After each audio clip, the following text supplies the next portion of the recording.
Hello, I'm Jacky from IELTSJacky.com. In this video, I'm going to show you the second of my Part 2 planning strategies, which will enable you to quickly plan your 2-minute talk in the IELTS speaking test. I call it the brainstorming method. It's a less structured approach than the question prompt method I showed you in Strategy 1, so it might suit you better if you like to think more freely. Being able to quickly and effectively plan your 2-minute talk in the 60 seconds allowed for this is crucial to developing a presentation that will show off the best of your language skills. Remember that what you talk about is not important, as long as you stick to the topic, but how you say it is. However, if you're fumbling around for what to say, your fluency and coherence will be poor, and you'll be more likely to make simple errors because of the pressure you're under. By having a good planning strategy prepared and practiced, you'll be ready to create a great talk that will demonstrate the full extent of your speaking ability. So let's go through brainstorming step by step. Here's the cue card we're going to be working with as I explain how to use the brainstorming method. Describe a place near water you have visited. You should say where this place is, what you did at this place, who you went there with, and explain why you like this place. Sometimes you'll find that the bullet points don't relate well to your experience of the topic, or they aren't what you want to say about it.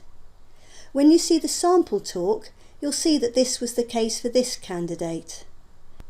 Brainstorming is a particularly useful strategy to use in this situation, although it works well with any topic. There are just 2 simple steps to go through as you plan your talk. You only have 60 seconds to do your planning in the real test, so get started straight away. The 2 steps are: Step 1, write down the first things that come into your head about the topic. Step 2, organise your notes into a logical order. You'll be given some paper to make notes on, and will be allowed to look at them while you're talking. I'll now go through the steps one by one to show you how brainstorming works in practice. First, carefully read the cue card, noting the topic itself, in this case a place near water you visited, and the suggestions in the bullet points for what you could talk about. Then spend about 30 seconds jotting down everything relevant that comes into your head about this subject. Single words or phrases are fine. Remember that you don't have to stick to the bullet points suggested. Just use them as a guide. Here are the notes our candidate made for this cue card. Pause the video and read through them.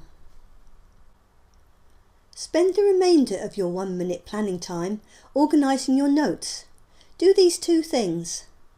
Decide which to talk about, and you don't have to use them all, and put them in a logical order. Here are our sample notes organised in a much better order.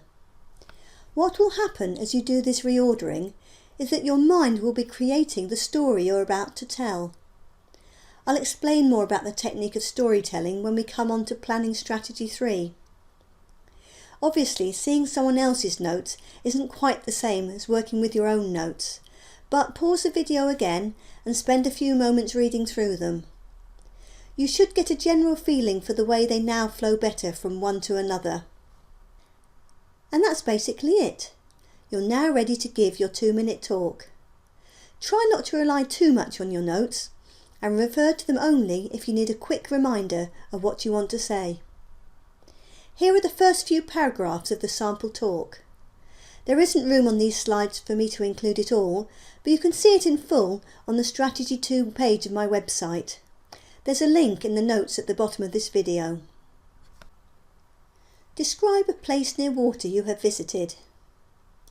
I'm lucky enough to live by the coast, so I'm close to many wonderful places near water. I'd like to tell you about my favourite. It's called Fremington Quay, and it's only 2 miles from my home. Many years ago it was a busy port with a railway line and station, but the ships and trains are all gone now.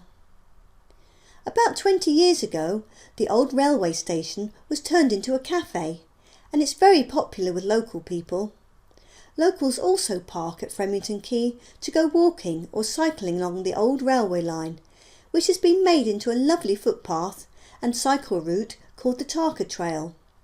Furthermore, the quayside is a great place to fish from, and you can usually see at least 2 or 3 fishermen there, whatever the weather.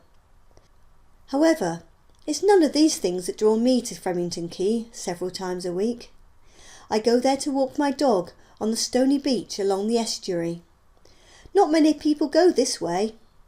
I can't understand why, as it's a beautiful place, but I'm glad they don't, or it wouldn't be so peaceful. It wouldn't have mattered if the candidate had gone off track a bit, saying things in a slightly different order, or adding something extra that they suddenly remembered that was appropriate to include. Your notes are just there to guide you. The greatest value is in the process of making them.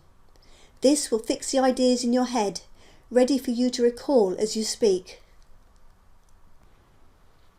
Having a planning strategy for part 2 of the IELTS speaking test means that you're never left panicking that you don't know what to say. It activates your brain and gets you straight down to making notes.